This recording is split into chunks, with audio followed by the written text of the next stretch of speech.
in sort of various chapters or areas that gives you. God damn. All right, now that my microphone's on, hey, how's everyone doing? Welcome. This is Ep38 of Geek Aloud. Guys, I love the conversation, but I'm not hearing anything that would actually sell me on playing this game yet. Yeah, like it's hard to say. It's you could almost kind of call it a walking simulator just for the fact of how minimal most of the stuff is. But it's just I don't know. If you're not a huge fan of cats, it may not do anything for you. I really like the dystopia that put you in and the different areas you seem to go to as well. Like I thought the game was going to be all based in this initial city area, and I've now moved forward to done some sewer stuff. There's some light combat stuff where you unlock this weapon for these face hugger type enemies from Half-Life that come after you, and you've got to shoot them with this beam. You might be getting chased by these things. You've got to quickly run through this area, and the music's actually really good in the game as well, and sets the mood of the where you actually are and what's happening on screen at any given time. I don't know. It's hard to explain. Like it's pretty light on what you're doing, but what you're doing, it's something you'll be anywhere else. Even if you chuck it in, give it an hour or two. You may not like it, you might not take to it, but I think it's worth it just for that different experience. I've got to get the first, but I think what they're saying is about an hour 40, hour 45 is what most people are getting through it in. So it gives you a little bit of leeway there, but I agree with you. One wrong move, or you forget where you got to go for a minute, and all of a sudden you're pushing that time pressure, and you sort of almost wasted a run through then. So I'm not sure if I'll go for the platinum. I haven't finished it yet. I'll keep playing through it and then see how we go after that. Very nice, mate. Well, good work, fellas. Then we are on to game 2, which is Bright Memory Infinite. Now, is this with you, Bully, or is this Unky Dunky? No, this one's all me. This was a game that I was excited to see, so I didn't remember seeing it in the coming soon stuff last week, and so I give it a crack. And fair enough, gave it a crack. I think it was $29.95. But for the experience I got, I don't feel sort of too down on how much I spent on it. I reckon I finished the game. No Game Pass for this, unfortunately. I don't know if he'd probably benefit from Game Pass, as they were going to give. Yes, Xbox was going to give him money for that, because this. But my suggestion is that support this guy, because this is a one-man studio, and what he's created just in this 2-hour experience is a lot better than a lot of other first-person shooters out there. It runs really well. Like you can run in like a 4K 120 frames per second mode, or 60 frame ray tracing mode. Both look and run really, really well. And it's a lot. I mean, obviously, it's only a 2-hour experience, so it's probably easy to cram those kind of performances into a smaller game like that. But it's such a pretty game as well. The gameplay mechanics that are on show, like you got swordplay and gunplay, and they both work pretty well together. You've got unlock abilities for all of your weapons, which is kind of fun. The gunplay, you're cutting off people's heads and arms and legs and stuff like that. So you've got the real visceral kind of combat. Run, there's boss fights that you do. You've got to dodge, you've got to parry. So if all those people out there like their Souls games and fast-paced Doom kind of stuff, then you've got all that in here as well. The only thing I'd say, there is a moment, it's almost like this guy has created this as hire me for something, or give me a lot of money so I can have a bigger studio, because he's got all this fun gameplay stuff, but then you'll get into like a stealth section where they take all your weapons off you for whatever reason, and you've just got a hatchet, and you've got to sort of work your way slowly through this area and take out guys stealthily. So it doesn't really fit the gameplay mold of what the game is and what the game does best. But I think, and then you've got a car section where you're sort of, driving through and you're shooting rockets from your car, like a James Bond style thing. So he's almost like he's saying, yep, if you hire me or give me more money, then, this is the kind of talent I can bring. I don't just do shooting, I do all this stuff. And he sort of crammed it into that game, so they might not necessarily fit the game style there, but I can see what he's trying to do with that, and he does it pretty well too. So it's made by just the one guy, this thing, and I finished the game on the normal difficulty, and then I immediately went straight through on the harder difficulty, because you get essentially a new game plus. You can start the game with all your weapons, all your unlocks from previous playthrough on the harder difficulty, which makes your next playthrough a bit easier, especially with some of those enemies and bosses at the start. If you've got some of the abilities you've unlocked, like I've got this awesome one where you can jump in the air and then you hold down Y and it for all your weapons. Bully will like it. You unlock a whole bunch of weeby outfits for your female character as well. You might say scantily clad, yes. There's even a swimsuit that she can play in. So I'm having a Weibo moment here. So there's a few cutscenes that you do see in there. A lot of the time it doesn't really matter too much because you're obviously in that first-person perspective. But no, this was a cool little experience. Like, I implore anyone that sort of likes their first-person shooters to spend the money on this, support the developer, because this guy, the fact is just insane. Because it is a cool experience. Oh, just enjoying the ride. I piqued my interest a little bit with the Weebury, so I might have a look at it and we'll go from there. Well, my interest is peaked. The $30 price tag is a bit much, though. But who knows? Maybe Game Pass or something soon, which can only bring us to Game 3. And this one's going to be brief. No, my Switch is really not playing the game today. Oh, no, look, there it is. Just a bit of a delay. But there it is, everyone. Look, I've finally platinumed Elden Ring. Thank you very much. It was a long and hard fight. There it is. So cue the round of applause. Thank you very much. You can see there that, yes, Game of the Year. I have got the platinum, and come at us for Game of the Year discussions. I'm ready. I'm ready for it. So, other Game of the Year discussions. Over to you, Bully, for Lego City Undercover, mate. Oh, just before we did move on, I just want to throw that one out there, the hashtag real gamer that I know Unky loves to throw around. I think the mantle has to be moved over now. Rack up the platinum on that one. Well, thank you very much. No. Let's talk about platinums and what you actually have to do to get them properly. Here we go. I want to ask Troy firstly, which was more satisfying platinum? Was it this one or Eternal? Ooh, sure. Oh, man, they are neck and neck. I honestly couldn't split the diff on those two. Both premium gaming experiences. I don't know if I could pick a favourite child out of those two, though. But was there any save scumming required for the platinum trophy in Returnal, or was it just pure? Yes, there was. And if you check out if you go backwards on the channel, I've got a guide video of how to unlock the glitched platinum in Returnal, step-by-step guide available on the channel. Look up Elden Ring platinum fix, and you'll find it. So, would there be more skill required to get the Returnal platinum than the Elden Ring one? Oh, God, man. I would honestly put them neck and neck. I reckon they were as difficult as each other. Obviously, they had their own unique difficulty or particularities. But no, I reckon they are comparable, high-tier, top shelf, top-of-the-line gaming experiences, both those games. I would not be able to pick a winner between the two of them. All right, cool. But just Unky, can we just? I know it's sort of got you back up the hashtag real gamer get moved over, but let's just save this off for the fish and chips. It's funny you said. I think the last time you said this, I'd had fish and chips the night before as well for dinner. I literally had fish and chips again last night for dinner. So. You've got to stop having fish and chips before Gaming Enforcement Agency, Steve. You're bringing it on yourself. I am. I love it. Lego City Undercover, Bully. What do you got for us as I re-cue the video? Oh, no, just jumping back. I played it a bit on the PS4 when it came out, and it's one of those ones that I ended up grabbing it on the Xbox as well. Just try to push those achievements through just to stay at the top of the leaderboard there. But it's one of those games that, and there's quite a few that I've got in the collection that I'd love jumping back into just time to time. Give it another a couple of hours here and there and just play around. But it's a great world to play in. For anyone that hasn't played it, it's and has seen some of the Lego worlds or Lego games in the past. It's basically got the best way to describe it. It's G.E.A. Lego essentially. So you've got some of your normal levels that you have sort of got to play through. Plus you've got this big massive open world that you can sort of play around in, and there's a lot of collectibles and stuff as there usually is in the Lego game. So. Probably not much more to say on that one. Just jumped back into it and had a bit of fun with that one. But sorry, can I reiterate? Can I reiterate what I think the headline of that article there is? Did you say this is in Game Pass now? That slipped by me.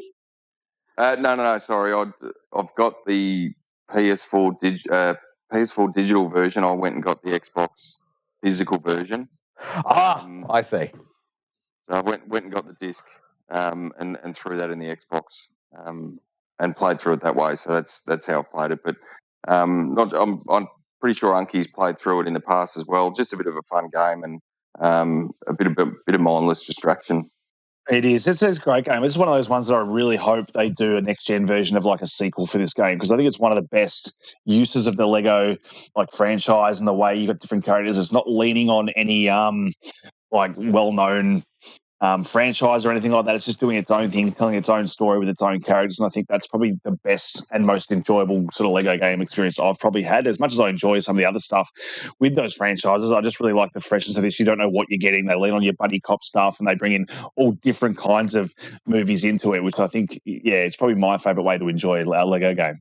Yeah, and that's probably the best part of it. There's jokes the whole way through it. Like the opening segment when you go back to the police station and they're doing a briefing and that sort of stuff, and you've got like a Dirty Harry character, you've got characters like that just make sort of snippet and guest appearances that are spot on for their I suppose I'll use the term real world, but their movie equivalent or their video game or TV equivalent. And it's actually quite funny to see them pop in. They'll make a comment, say something, and then that's all you'll see of them in the game. It's got some quite good humour running through it as well. I absolutely love it. And I can also confirm my, 6 and 8-year-old both love the game as well. So a big hit for younger kids as well. And I'll tell you what is not a bigger hit for the younger kids. It's the R18 recently released game of As Dusk Falls coming straight into the Xbox Game Pass service. I know I've been playing it with the wife. What about you fellas? Who's gone hands-on with some As Dusk Falls action? Well, I know Bully's finished it, so I'll let him speak first. I really enjoyed it. It's got a bit of a strange art style to it, so it's best probably described as it almost looks sort of Borderlandish and maybe a little bit of the cartoon type filter that you can put on cameras and stuff like that. It sort of looks like that. It's not a fluid progression through. When you're watching it, it's not fluid as in you see someone walk across the screen and they'll walk from one side of the room to the other. It sort of almost has a stop-start, almost like that claymation sort of animation styles. If I could offer up a little technical explanation there, what you're looking at is a 60 frame per second animation. So the animation is flawless, running at 60 frames per second. However, a lot of the animated objects in the foreground are running at, say, more 10 or 15 frames a second. So although it's a fluid output from the console, it's a very sort of stop-starting look deliberately designed by the developers. Sorry, Bully, back to you. Oh, no, I was going to say, it's not an issue with the performance of the game. It's certainly designed that way, 100%. And it takes a little bit of time. I reckon it took me a good sort of half an hour to an hour of, do I actually like this? And am I enjoying the way it's set out and the way it runs and all that sort of stuff? But once you sort of get through that and through the initial stages of the game, it's really compelling. It's got a great storyline. It's set over 2 different timelines as well. So it starts off in 1998. And you've got another segment that's set in 2012, and it sort of flicks back and forth between the two. And it's in the style of your supermassive games like your Until Dawn and The Quarry and that sort of thing, where if a choice you make in one section will then impact further in the story, but it also branches out to a choice that you've made in 1998 will impact the characters when they're older in 2012. And it sort of flicks back and forth over the journey. And as Unky said, I've played through it till the end. Basically went straight through it. I really enjoyed it. Love the story. It's quite compelling. I know Unky and I had a bit of a conversation last week just in regards to the first chapter, and how mine was playing out was entirely different to how his was. And when you go through it, you can actually see the branching storyline at the end of each chapter. And my understanding, I think, is that there's somewhere in the vicinity of 180 different choices that you can make throughout the game that will then impact your end story and how your version of the story plays out. So there's a lot of replayability to it. There's a lot of, what did you do in this and how did it play out if you're talking to other people? But I highly recommend it. I reckon it's a fantastic game. And it's, as you said, Troy, it's on Game Pass. It's free. Jump onto it. It's well worth the time. It is. That's something I was going to mention. Yeah, Bully and I had this conversation about how sort of his thing was going, and I thought he was just going to sort of say exactly what had happened to me. Then his was vastly different, and like I wouldn't say better. I reckon I probably had the better outcome of what happened in that starting moment. But just to think his went the way it did, I couldn't believe it even went that way because of the options that I'd picked. So yeah, the amount of different branching storylines is just crazy in this. And as Bully said, it does have those branching things. And it shows you at the end of a chapter sort of where you could have gone and all the different branches. And there is so many different. It's kind of like Detroit Become Human when you finish those levels, and it shows you how many different ways you could do it. And it would be fun to go back and just sort of see how different things play out depending on what you pick and do. And I think it's throwing more decisions at you more consistently than something like an Until Dawn or a Quarry or something like that, which does obviously have a lot more of that, walk around gameplay as well. Whereas this, you are just sort of essentially watching an interactive movie and making those decisions. But the fact that those decisions are coming to you so thick and fast, and you do have to make these decisions, you do have quick time events and stuff you have to hit as well after decisions are made or even before decisions are made. And sometimes they can actually get you out of a bind. Like you might make the wrong decision, but then if you pass the quick time event, then you've saved yourself. So say you startle someone, but then you hit the right quick time events, you might recover from it. So it's a really risk reward sort of stuff when it comes to those choices that you're making, and they make it as interactive, I think, as possible for a storybook style game. But no, a very compelling story, as Bully said. I'm really looking forward to see where the story goes. It could end the same way as Bully, or it could go completely differently. But at the moment, I think it's going to go completely differently, going by what we've the conversation we've already had. It's amazing. I've played through the first chapter, which for me was just under an hour. I think it was about 50 minutes. How far in are you blokes? I'm a couple of hours in. I reckon I'm through. I can't even think of what chapter. I'm probably end of chapter 2, I think. And obviously, Bully's finished it. Do you know how many chapters there are? I can't remember off the top of my head how many there were. I think all up, it probably took me close to 10 hours, and that was probably with some breaks in between and sort of leaving it hanging. So that might be a little bit skew-if, but it's quite interesting that where you think the story's going and how it's playing out, it actually extends a lot more because you're covering two different time frames. Yeah. So where you think it's going to wrap up and finish, it actually goes on a bit longer. And it's not to say it outstays its welcome. It certainly adds to the story, the rest of the stuff, but it sort of just it plays out a lot more than you actually think it will. So there's probably a bit more time you've got to put into it. But I think, I'm pretty sure it was 6 chapters in total, broken up into 2 parts. So parts 1 to 3, or chapters 1 to 3 is part 1, and then chapters 4 to 6 is basically part 2. And then each chapter sort of spends more time. So I think the first 3 chapters are more in the 1998 with a little bit of the 2012, and the later chapters are more in the 2012 with a few flashbacks to 98. Yeah, okay, awesome. I can't wait to finish it. Very good, fellas. All right, moving on from there, Game 6 this week. Now, Game 6 is me doing some Cuphead action, but of note is I've finally got my arcade stick working. So this footage is actually me playing with a proper arcade stick, hooked in through a little USB dongle. So as far as the Xbox is concerned, it's a typical and default controller running it, but it's actually a physical big arcade stick in my hand. And I'm going to say it's a far more enjoyable experience. So I've been playing Cuphead, Teenage Mutant Ninja Turtles, and Super Perils of Baking, the 3 recent sort of 2D side-scrollers available on the channel. And gentlemen, I've got to say it's an absolute thing of beauty, and I know you fellas both have memories of Arcadia in your childhood, and it's taken me right back there, so I can't recommend the experience enough. Next time you fellas are in the studio, you'll have to give it a crack, I reckon. Oh, I definitely will. I wouldn't mind seeing how I go with Cuphead using an arcade stick. That game's hard enough as it is using a normal controller, but how have you found Cuphead? Have you managed to defeat some bosses with the arcade stick?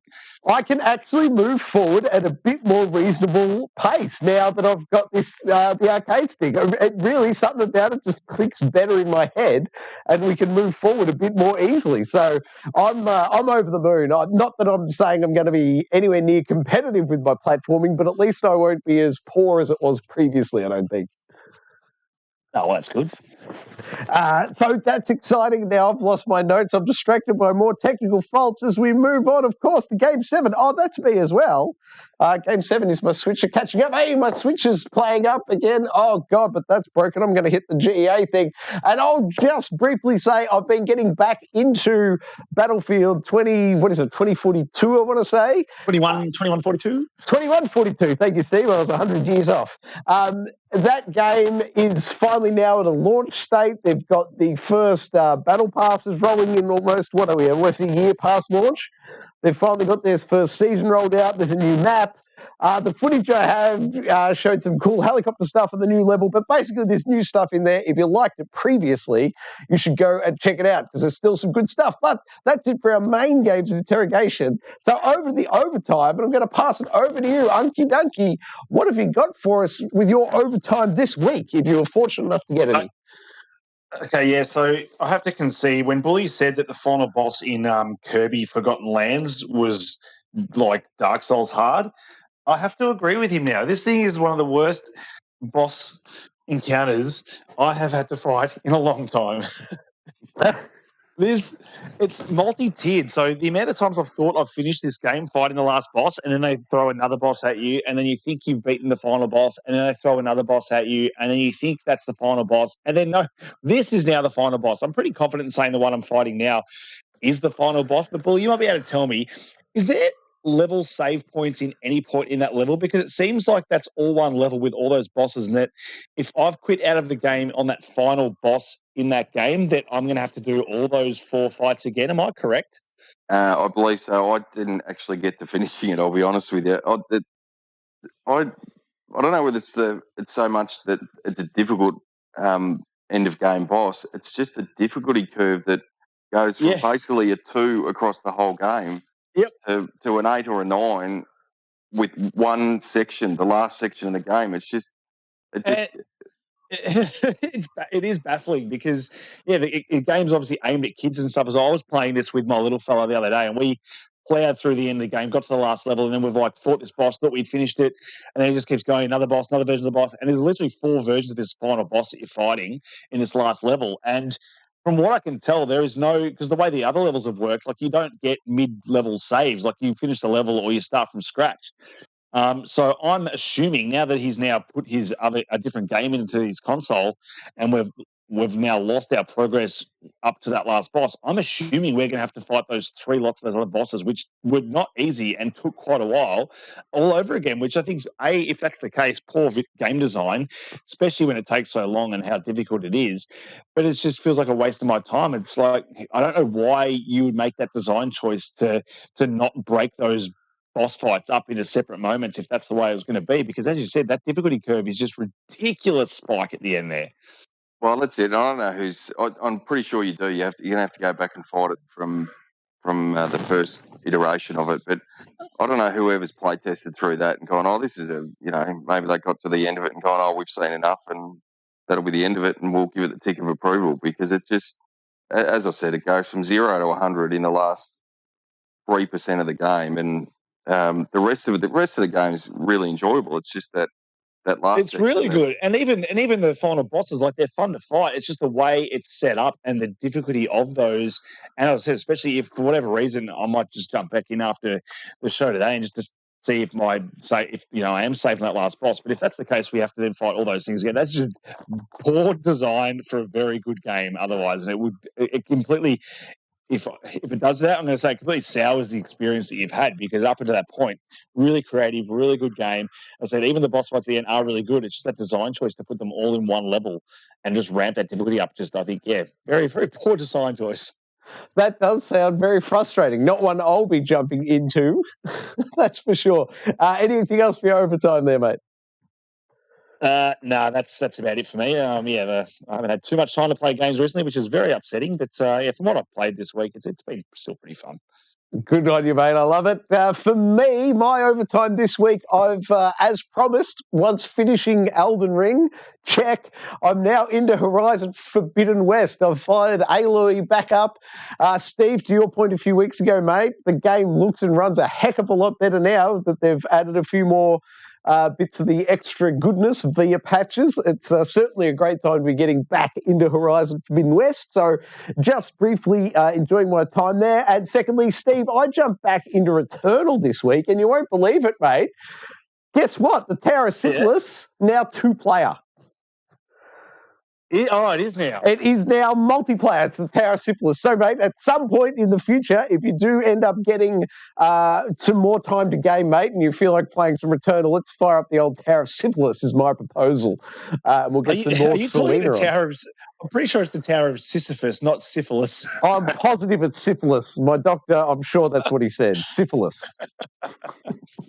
But that's it for my overtime. Over to you, Bully. Any overtime for you, mate? Oh, just a little bit there. Again, a bit of an older game that I've jumped back into, a bit of 2D platforming, Ukulele and the Impossible Lair.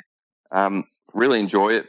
It's the longer you progress through those side-scrolling parts, it does get quite difficult. I'm sort of probably 3/4 of the way through it, and it's getting quite difficult, those sections. But I'm actually more enjoying the overworld and exploring that and finding all the little secrets and hidden paths and different ways through that. So I'm probably spending as much time in that overworld as I am actually working my way through the game. So just, as I said, just jumping back into an old one, but a favourite as well. So that's very good. The only overtime for me this week. I love it. That can only mean one thing. It must be time to kick in a newsroom door, and I'm pretty sure I've got a button. You have the right to remain newsworthy. First up this evening on Game Informer, I can see that the Xbox Series X/S boot up time just got faster. Unky Dunky, what can you tell us? Yeah, well, it's gone from 20 seconds to 15 seconds, Troy. So I've never actually really had an issue with my Xbox. The amount of times I've had to reset it due to issues with it, and it seems to always boot up, I think, faster than the PlayStation from go to woe already. And the fact that it's even faster means, even less time waiting to play games, Troy, and that's always good. Absolutely, gotta love that, mate. No, I don't have to restart my Xbox Series X that frequently, but I'll take a speed up time anytime they've got one. Really, anything for you on this one, mate? Oh, no, I did notice it because when I was playing through As Dusk Falls, the trophies weren't popping for me for some reason, so I had to do a quick reset and jump back into it and got them popping again. Very good. Oh, on that, I can tell you I was playing with my wife, was playing on the... She was playing on my phone, so I was playing on the console with the controller. She was sitting next to me on the couch, and she had my phone up. And I know all the trophies were popping on her phone, like my account was popping on my phone. So she was seeing them, but I wasn't. And then as soon as she disconnected, then my console played catch up and popped them all for me. So could have been a multiplayer thing as well. No, I unluckily haven't got there. So I don't have the achievements for finishing chapter 1 and 2. So I've got it for finishing the rest of the game. I've got to go back and do chapter 1 and 2 again to pop those. Wild. I love it. All right, then. I think that's it for that. So story 2 this week, Star Wars survival action figures hint at gunplay in the sequel, Star Wars Jedi Survivor. I don't think I read that well at all, but we're talking about the sequel to, 2018's Jedi Fallen Order, I want to say. That's the one, yeah. I could care less about the toys, to be honest, but the fact that Cal Kestis now comes with a gun makes me think we might be getting some third-person shooting in this game as well. Yeah. I know it did lean heavily the first game on your Souls-like combat and stuff, but I could really see a laser Star Wars gun fitting very nicely into this, and if they expand on the gameplay of the first, which I think you always have to do with a sequel, expand on that gameplay, and I think if they can do third-person shooting in this game right, I think, you could have a really good Star Wars experience, whether they lean on the third-person shooting, whether the gun is more of a Bloodborne style thing where you use it as like a parry or something. Oh, that's an interesting idea. That could be another way they could do it, but for me, I would like to see an amalgamation of third-person shooting and the lightsaber stuff just to really enhance that Star Wars experience. But it is definitely getting me excited seeing that action figure with a handgun. I don't like the look of his beard. The beard in the game probably looks all right, but the action figures with beards always look a little bit strange. Yeah, that they do. He kind of looks like a 12-year-old. I don't know what they've done there. They haven't quite nailed the mature look to the head, I don't think.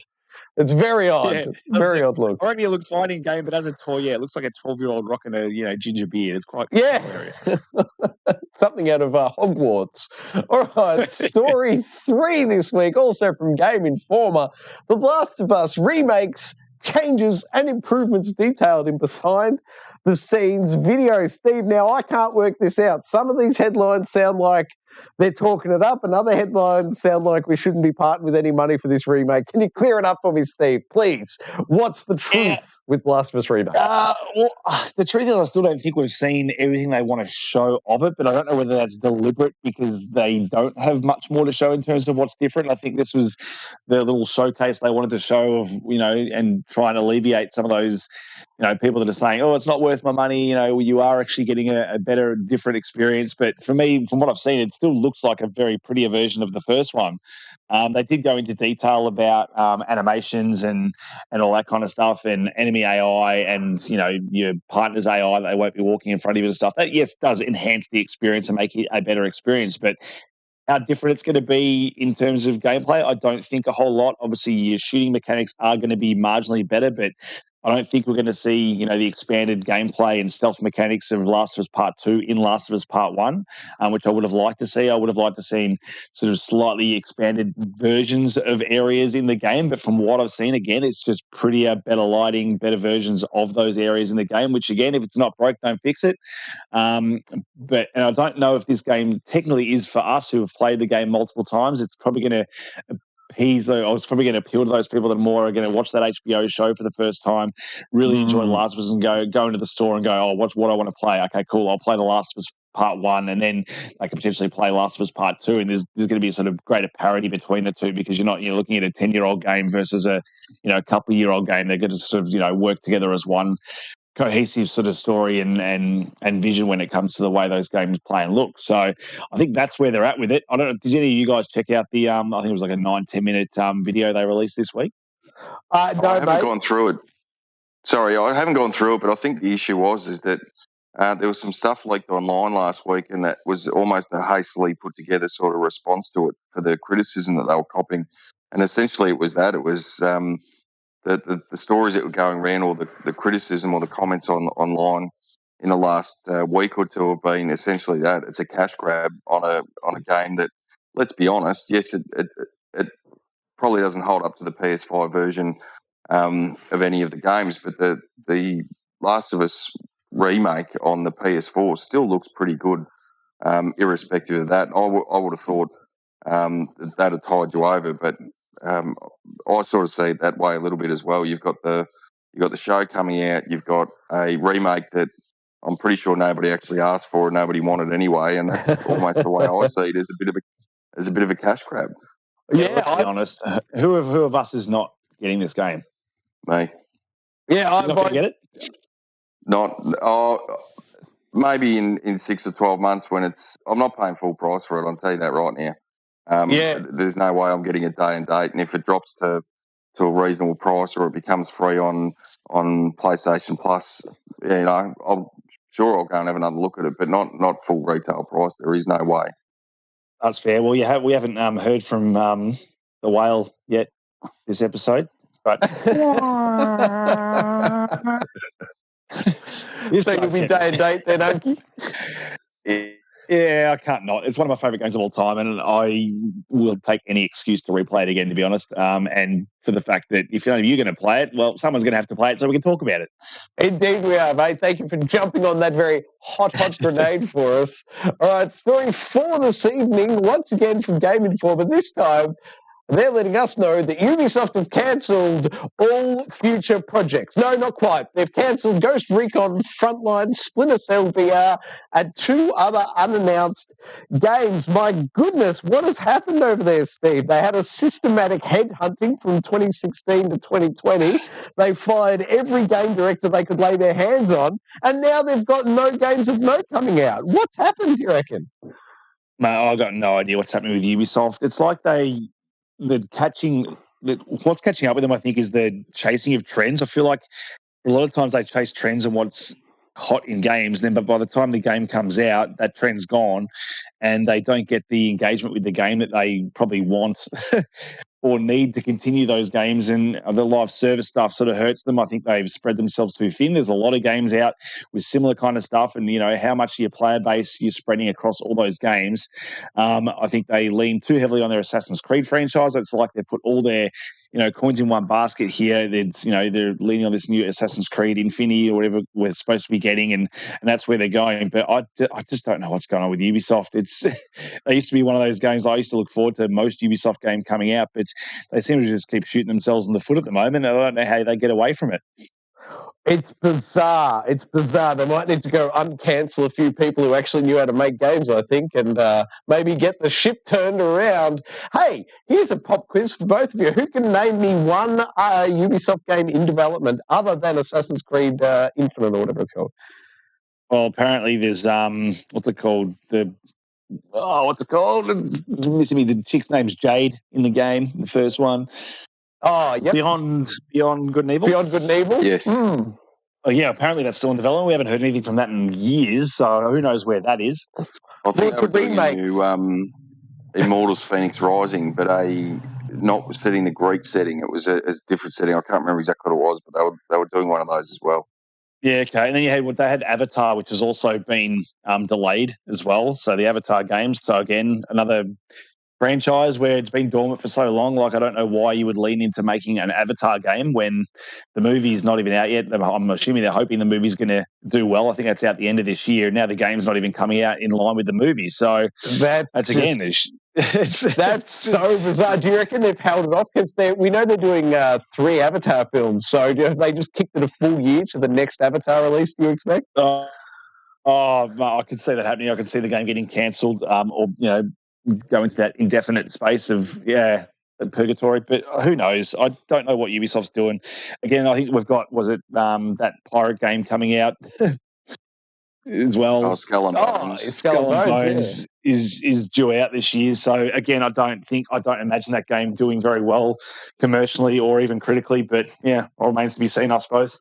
Well, I think the other issue with Ubisoft, though, and I'm not across the whole ins and outs of it, but there'd been some issues with some outside companies trying to effectively force a takeover and buying shares in the company, etc. So I don't know how much of that's filtering down from the boardroom into the game development area, whether that's having an impact with this sort of stuff or not, and whether there's been a buy up in stock and they're sort of looking at it and going, no, well, these ones aren't going to make us the money we want to get a return on investment, and that's why we're canning them, and they're looking elsewhere. So that might be another reason as well.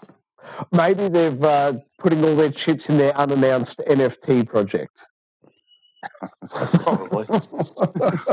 All right, moving on to the next story this evening, and we're crediting no one but ourselves for this one. No one else wants to run it up, so I will. Here we go. Everyone take careful note. PlayStation 5 currently Hot Wheels Unleashed. Now note this is the top-end edition.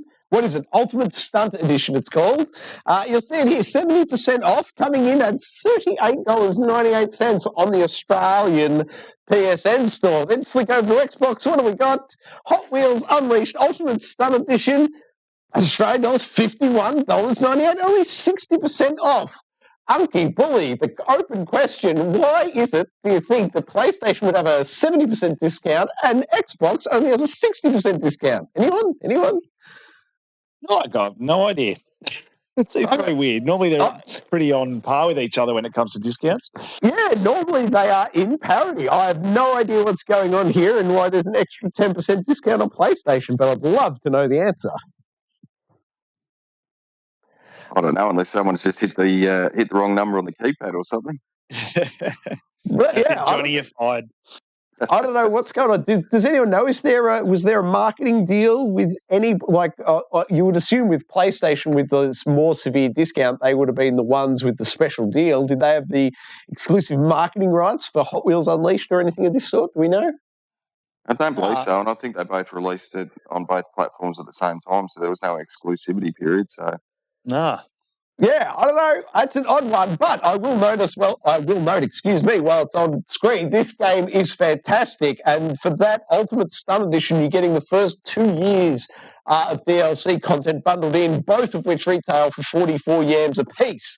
So instead of paying $88 for the 2-season DLC, you get the full game and the full 2 years DLC, $51. I reckon that's a hell of a deal for a great game. If you've got the cash, consider this a high recommendation. If you've got the choice, pick it up on PlayStation, keep yourself an extra $10 or 11.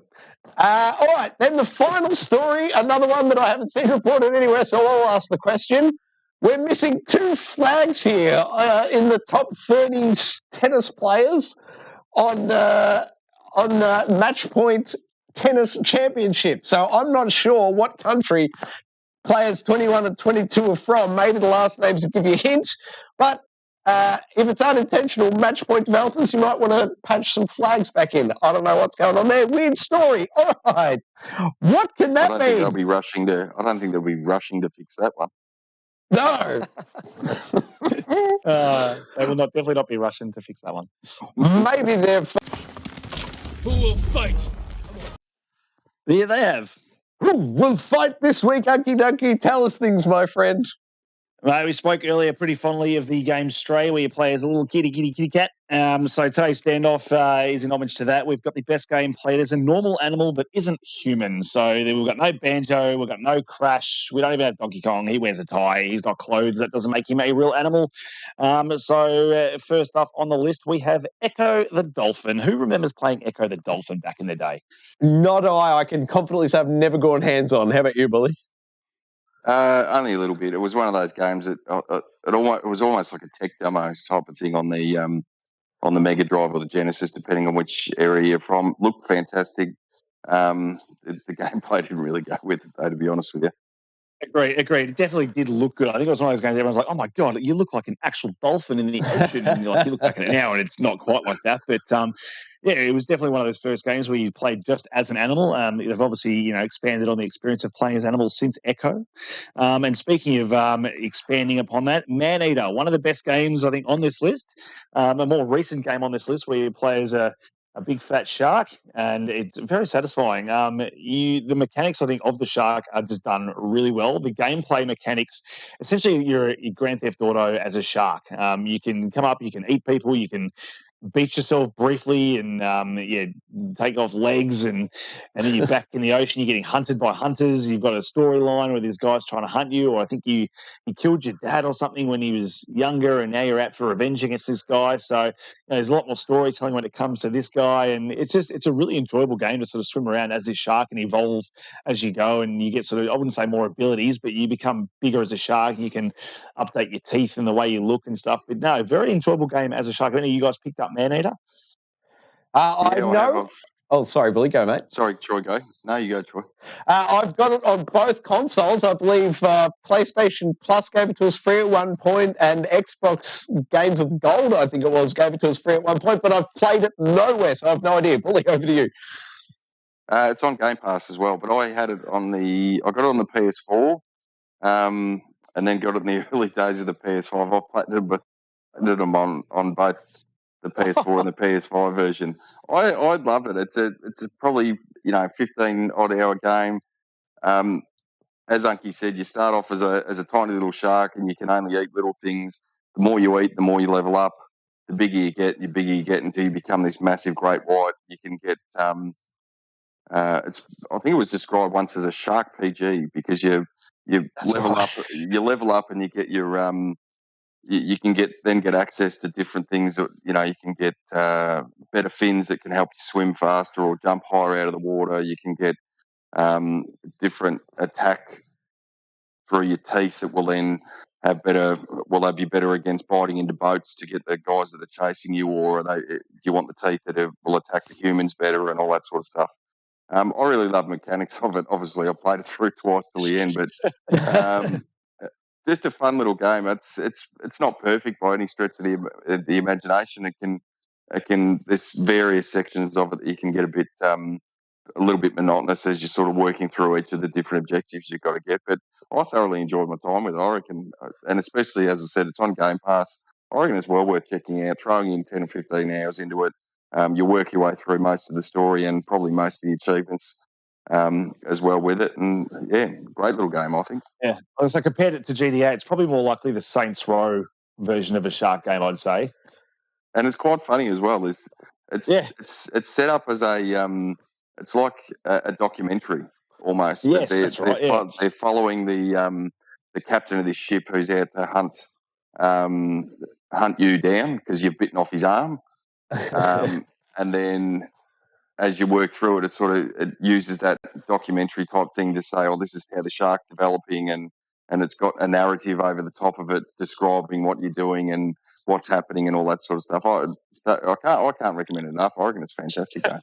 That is the highest praise I've heard for it, and I've got to tell you, mate, with our little achievement, the end of the month for the achievement leaderboard coming up, and it sounds like maybe this would be a good one for a couple of achievements, mate. So you've sold me on Maneater. Game 3 this evening, Unky Dunky. What is it, mate? It's Untitled Goose Game, so it's a little bit less violent than the previous game we just spoke about. But I remember, was it the Game Awards? Was it Game Awards that gave this the Game of the Year? It's a solid game, yeah. I think it might have been. Sure, it's either that or the BAFTAs, maybe. It was definitely one of the main ones. I think that I don't think it was the BAFTAs. I can't remember what year it was where it came out, but it beat a whole bunch of really good games for Game of the Year. I'm not sure if it was Dice Awards. Actually, it might have been Dice Awards. But anyway, yeah, it's a cool little puzzle game where you sort of walk around as Goose. I think you can play multiplayer as well with other Goose, and you've got to solve these sort of minor puzzles that are throughout these levels. Call it Hitman with a goose. Essentially, it's got a cool little art style as well to it, sort of a cel-shaded type thing, but an enjoyable game. Initially, when I started playing, I thought it was it was just going to be a gimmicky where you play as this thing, but then, the puzzle mechanics really come to play into it, and it becomes quite an enjoyable experience. Have any of you guys played Mr. Untitled Goose Game? I've played it from start to finish, mate, and thoroughly enjoyed my time with it. I highly recommend getting hold of it for anyone out there. I think I wrapped it up in about 2.5 hours. So average gamer can probably do it in 1.5, maybe 2. So it's a fun little ride, and you can get distracted beautifully along the way if you so choose. But I highly enjoyed it. 2 big thumbs up from me. How about you, Billy? I think I maybe put an hour into it. I don't know whether it was not the game I was looking for when I first started playing, but it never went back to it, and probably didn't really get into it or give it enough time to give you a full rundown on it, to be honest. It's not that big, mate. If you're an hour in, I reckon you probably almost saw damn near half the game. So if it's not speaking to you by then, I'd say there's no need to go back and inquire any further, mate. I'm sure if it didn't speak to you then, it won't. No, fair enough. We'll put that on the long list of the backlog then that I'll never get to. Perfect. All right, then next up appears to be Goat Simulator, Unky Dunky.